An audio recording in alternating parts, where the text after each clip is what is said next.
Hello, and welcome back to The Sleepy Scientist. If you are settling in for the night, or perhaps just looking for a quiet corner of the world to rest your mind, you are safe here. Tonight, we are going to talk about a mystery that happens to you every single morning. It is a theft, really. A vanishing act that takes place the moment you open your eyes. Think back to this morning or yesterday. You woke up and for a split second you felt it, the lingering emotion of a whole other life you were just living. Maybe you were flying over a city made of glass. Maybe you were having a conversation with someone you haven't seen in 20 years. It felt vivid. It felt real.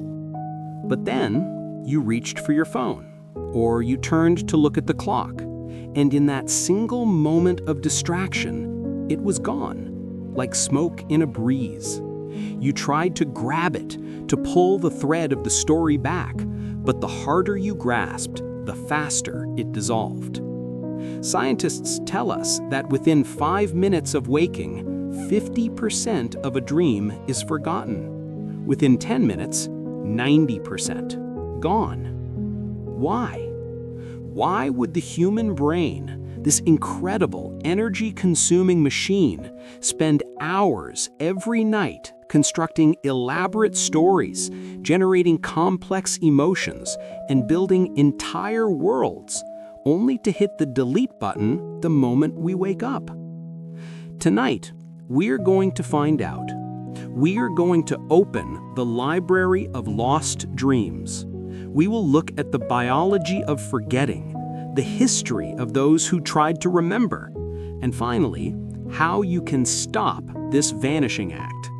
So, pull the blanket up a little higher, take a deep breath, and let's step into the fog. To understand why we forget, we first have to appreciate just how much we are losing. We spend roughly 1/3 of our lives asleep. If you live to be 90, that is 30 years spent in the dark. And of those 30 years, a significant portion is spent dreaming. We dream in REM sleep, we dream in light sleep. Sometimes we even dream in the brief moments before we fully drift off.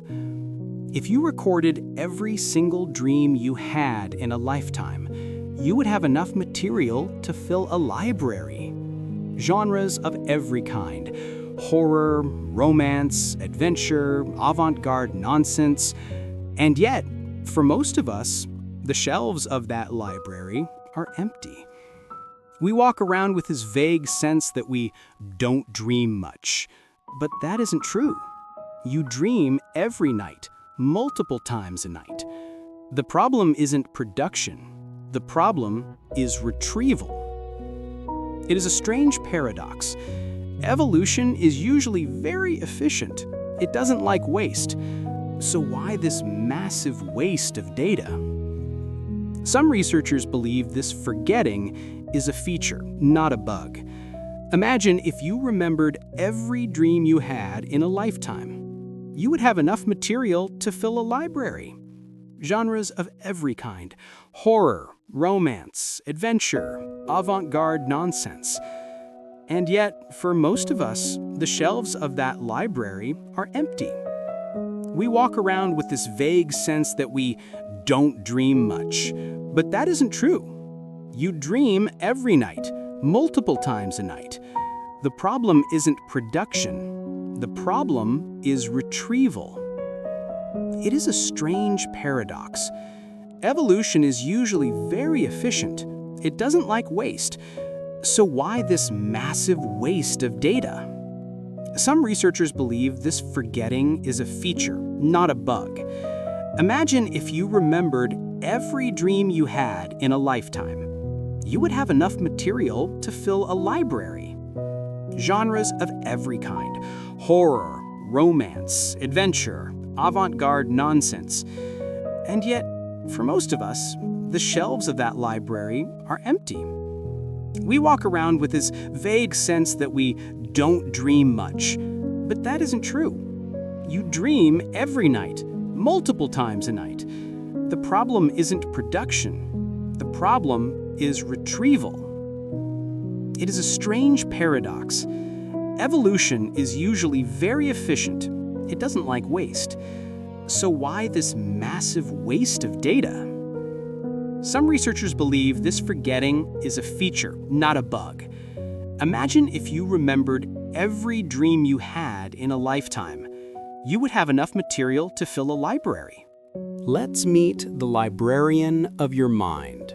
This is the hippocampus. It's a small, curved structure deep inside the temporal lobe. Its name comes from the Greek word for seahorse because of its shape. The hippocampus is responsible for taking your short-term experiences, what you ate for lunch, who you spoke to, what you learned, and encoding them into long-term memories. During the day, the hippocampus is working overtime. It is the scribe, furiously writing down everything that happens to you. But at night, the scribe falls asleep. Or, more accurately, the scribe gets distracted. When you enter REM sleep, the stage where most vivid dreaming happens, your brain chemistry changes drastically. It is a shift as profound as the difference between land and water. Two key neurotransmitters regulate this process. Think of them as the lighting and the camera in our movie studio. First, we have acetylcholine. During REM sleep, levels of acetylcholine skyrocket. This is the chemical that helps with arousal and focus. High levels of acetylcholine are what make your dreams feel so incredibly vivid. It turns the lights on, it makes the colors bright, and the emotions intense. But then we have the second chemical, norepinephrine, also known as noradrenaline.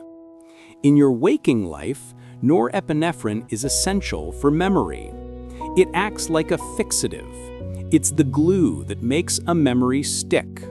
When you are surprised or scared or learning something new, norepinephrine spikes, telling the hippocampus, "Save this. This is important." But here is the cruel joke of biology. During REM sleep, your brain completely shuts off the supply of norepinephrine. It hits rock bottom. So you have this situation. Acetylcholine is high, creating a wild, vivid, intense experience, but norepinephrine is practically non-existent, meaning there is no glue to save that experience to the hard drive. Your brain is generating a blockbuster movie, but the hard drive is disconnected. This is why dreams fade so fast. The moment you wake up, your brain chemistry has to switch gears. It has to flood the system with norepinephrine again to turn the memory recorders back on. But this process isn't instant. It takes a few minutes for the chemical soup of the waking brain to wash away the chemical soup of the dreaming brain. In that transition window, that fragile, groggy period, the dream is floating in your short-term memory, unanchored. If you move too fast, if you check your phone, if you start thinking about your to-do list, you flood the brain with sensory data. The fragile electrical pattern of the dream is overwhelmed. The signal is lost. The hippocampus says, "Sorry, I was just clocking in. I missed that part." And recently, scientists found another culprit, a specific group of neurons called MCH neurons, or melanin concentrating hormone. In a study published in Science in 2019, researchers found that these neurons are active during REM sleep. And their job? It seems their job is to actively promote forgetting. When these neurons fire, they inhibit the hippocampus. It's as if the brain has a dedicated janitor sweeping the floor clean while you sleep, ensuring that unimportant data, like the color of the dream dragon's scales, doesn't clutter up your mind. So, you are fighting a battle on multiple fronts. Your chemical recorder is out of ink, your librarian is on break, and there is a janitor actively sweeping your memories into the trash. It feels hopeless, doesn't it? But it's not, because throughout history, humans have found ways to outsmart this biology. We have been chasing dreams for thousands of years. Long before we knew about neurotransmitters or the hippocampus, our ancestors knew that dreams were slippery. But they didn't view them as random neural firings to be forgotten. They viewed them as messages. In ancient Egypt, dreams were seen as a conversation with the divine. They took dream recall so seriously that they had professional dream masters in their temples. The Egyptians believed that to forget a dream was to ignore a letter from the gods. They created what is arguably the world's first dream book, the Ramesside Dream Manual, found in the archives of Deir el-Medina. It lists different dream scenarios and their meanings. But more importantly, the very existence of this book proves that they were practicing recall. You cannot interpret what you cannot remember. They practiced a technique called incubation. A person would go to a temple, fast, pray, and sleep in a sacred bed with the specific intention of receiving a dream. This intention, this intense focus before sleep, is actually a powerful psychological tool that we still use today. We just call it mnemonic induction now. Then came the Greeks. They took it a step further. In the temples of Asclepius, the god of medicine, sick people would come to sleep. They believed the cure for their illness would be revealed in a dream. Imagine the pressure to remember. If you forgot your dream, you might forget your cure. This culture of valuing dreams created a society of high recallers. Because here is the secret the ancients knew. We remember what we value. If you tell your brain that dreams are just noise, your brain will treat them like noise and filter them out. But if you treat them like gold, like the Egyptians and Greeks did, your brain begins to hold on to them. Throughout history, the greatest thinkers were often obsessive dream catchers. Think of Mary Shelley. The story of Frankenstein didn't come from a brainstorming session, it came from a waking nightmare, a vivid, terrifying dream she had while sleeping in a villa near Geneva. She woke up and realized she had to capture it before it faded. She wrote it down. If she'd rolled over and gone back to sleep, we might never have had the genre of science fiction as we know it. Or Dmitri Mendeleev, the chemist. He was struggling to organize the chemical elements. He fell asleep at his desk, exhausted. In a dream, he saw a table where all the elements fell into place as required. He woke up and immediately wrote it down on a piece of paper. That piece of paper became the periodic table.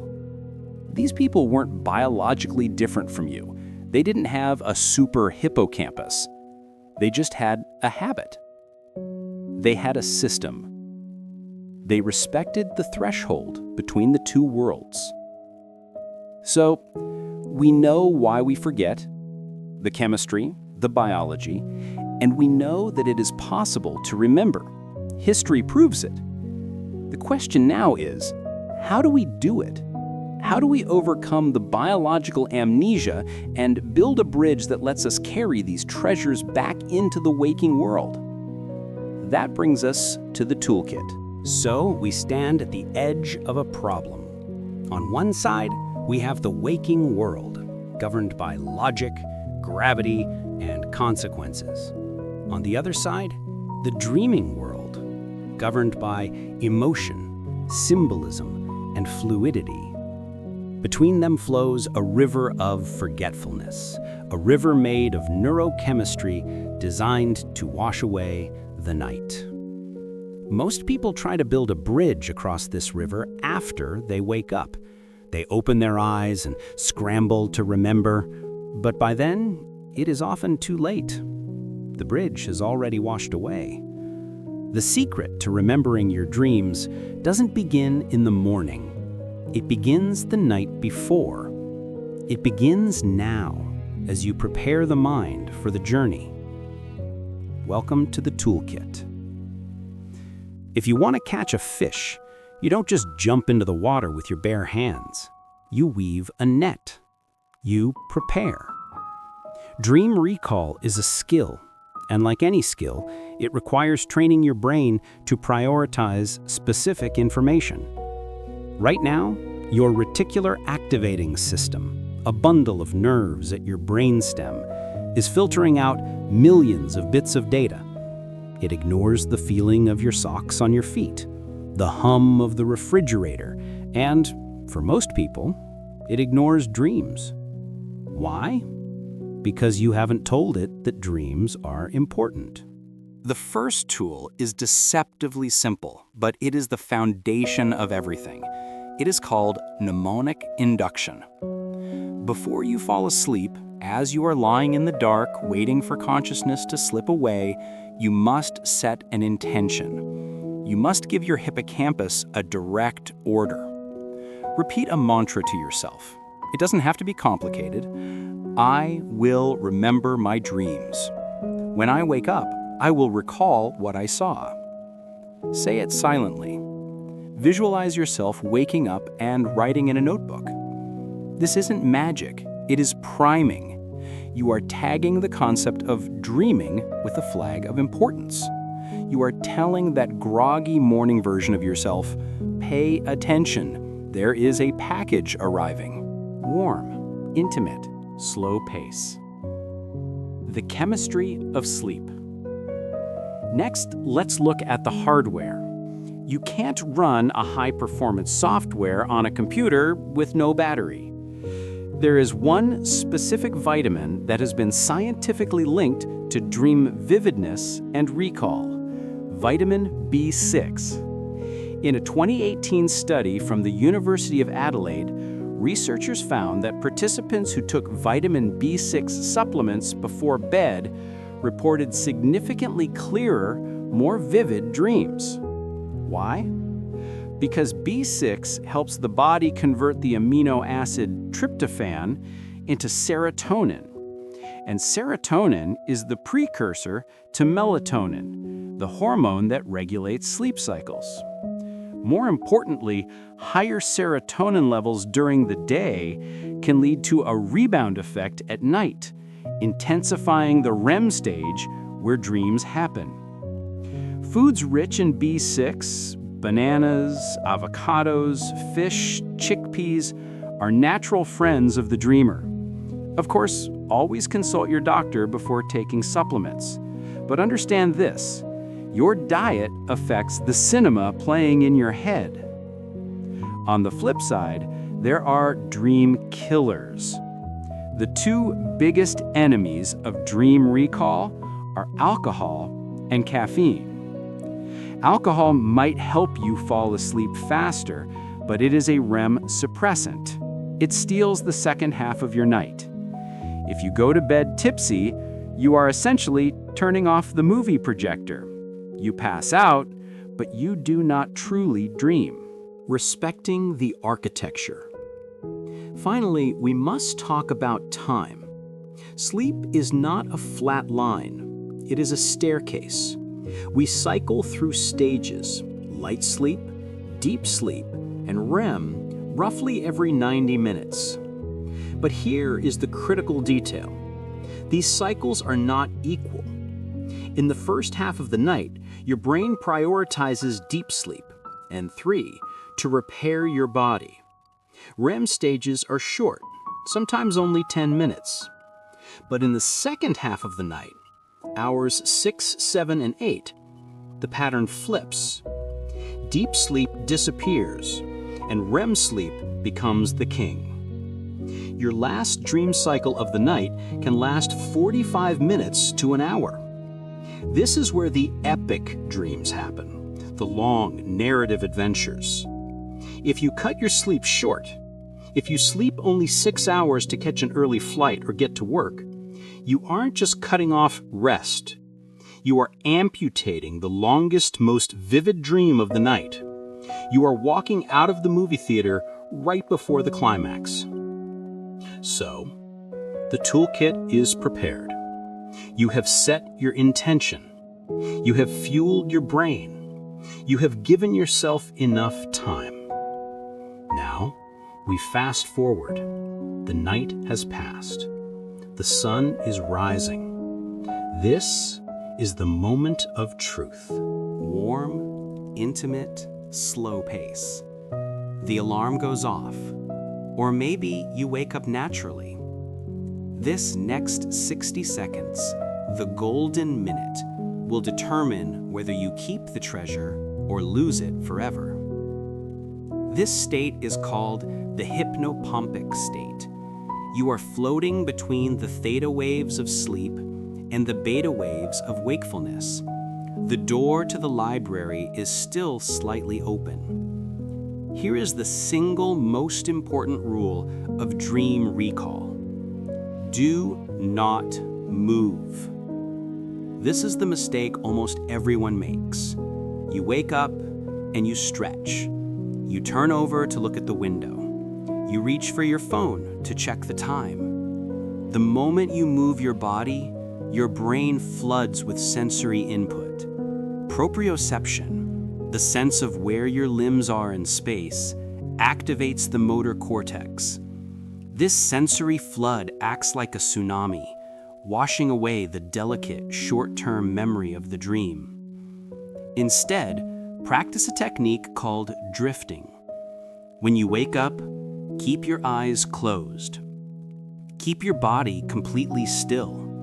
Stay in the position you woke up in. If you woke up on your left side, stay on your left side. That physical position is associated with the dream you just had. It is a physical anchor.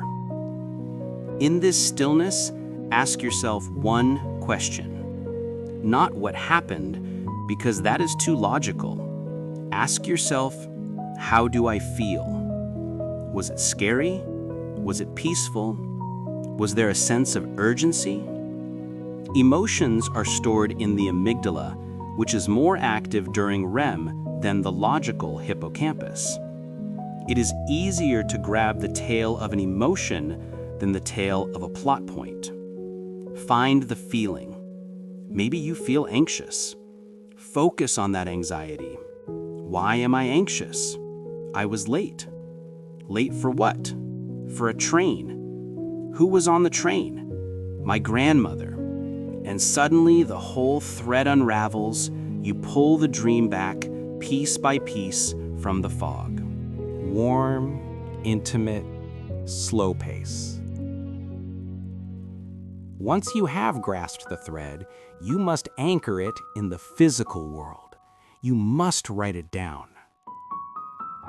Do not trust your memory. You might think, oh, that was so vivid, I'll remember it later at breakfast. You won't. It is a lie your brain tells you to save energy. Keep a journal by your bed. It doesn't have to be a leather-bound tome. A scrap of paper works. A voice recorder app on your phone works, if you can use it without looking at the bright screen. Write in the present tense. Don't write, I dreamed that I was walking. Write, I am walking down a hallway. The walls are breathing. Writing in the present tense keeps you inside the memory. It tricks the brain into reliving the experience rather than just documenting it. If you can't remember a story, write a fragment. Blue hat. Smell of burnt toast. A feeling of being watched. Whatever you write is a signal. You are telling your subconscious, I am listening. And a strange thing happens when you start doing this. The first few days, you might only write a sentence, but by week 2, you are writing paragraphs. By month 1, you are writing pages. Your brain realizes that you are checking the mailbox every morning, so it starts delivering more mail. You are building a bridge, and once that bridge is solid, once you can walk back and forth between the waking world and the dream world with ease, something else begins to happen. You stop being just a passive observer. You start to wake up inside the dream. This is the gateway to lucidity. So you have built the bridge. You have prepared the mind, you have mastered the golden minute, and your journal is filling up with ink. At first, you might just be collecting stories, strange fragments of a life lived in the dark. But as you continue this practice, as you read back through the pages of your own mind, you will start to notice something extraordinary: patterns. You will see that your dreams are not random noise. They have a signature. They have a style. And recognizing this style is the key to the final, most magical door in this library: lucidity. Memory is the foundation of lucid dreaming. You cannot become aware that you're dreaming if you don't even know what your dreams look like. When you keep a journal, you start to identify what researchers call dream signs. These are recurring themes, objects, or anomalies that are specific to your brain. Maybe you often dream of losing your teeth. Maybe you frequently dream about being back in high school, even though you graduated 20 years ago. Maybe in your dreams, light switches never work. These are your tells. They are the glitches in the matrix. By writing them down every morning, you are training your waking brain to recognize them. You are studying the map of the territory. And then, one night, it happens. You are walking through that same high school hallway. You see the same locker that won't open. And because you have written this scene down a dozen times in your journal, a spark jumps across the synapse. Your logic center, the dorsolateral prefrontal cortex, flickers back to life. You stop. You look around, and you realize, wait, I am not a student. I am 30 years old. This is a dream. This is the moment of lucidity, the moment the dreamer wakes up inside the dream. It is an experience that is hard to describe if you haven't felt it. It is not like watching a movie anymore. It is like stepping into the holodeck. The sensory details become hyper-real. You can feel the texture of the walls. You can smell the rain. You can control the narrative. But here is the catch. You cannot have lucidity without recall. If you don't practice remembering, even if you do become lucid, you will likely forget it by morning. Imagine having the most profound, magical experience of your life, flying over mountains, talking to lost loved ones, dissolving into starlight, and then waking up with nothing but a vague feeling that you slept well. That is a tragedy. Building your dream memory is not just about cataloging the past. It is about waking up to the present. It is about expanding the boundaries of your conscious life.